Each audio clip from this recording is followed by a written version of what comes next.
खैबर पख्तूनख्वा की निगरान हुकूमत ने बस रैपिड ट्रांजिट BRT का खसारा ख़त्म करने के लिए महकमा ख़जाना की तजावीज़ मुस्तरद कर दें।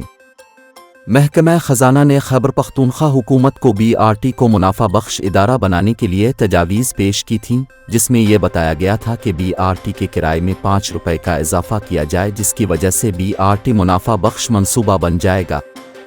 और हुकूमत BRT को जो सालाना 2 अरब रुपए की सब्सिडी दे रही है, इसकी ज़रूरत भी नहीं रहेगी। एक और तजवीज़ में बताया गया कि हुकूमत के पूमा एक्ट के तहत BRT की अतराफ़ में मौजूद दुकानों पर टैक्स लगा सकती है, इसलिए कॉरिडोर के अतराफ़ में दुकानों पर टैक्स लगाया जाए। दूसरी जानिब तालिब इल्मों, ख़वातीन, बूढ़े और माजूर अफराद को किराए में रियायत दी जाए और किराए के लिए मुसाफिरों की दर्जाबंदी की जाए। इस हवाले से मीडिया से गुफ्तगू में निगरान सूबाई वज़ीर इत्तलात बैरिस्टर फ़िरोज़ जमाल शाह ने बताया कि अवाम माली मुश्किलात का शिकार हैं, ऐसे में ना किराया बढ़ाएंगे ना टैक्स लगाएंगे और चाहते हैं कि अवाम को रिलीफ दें, इसलिए तजावीज़ मुस्तरद कर दें।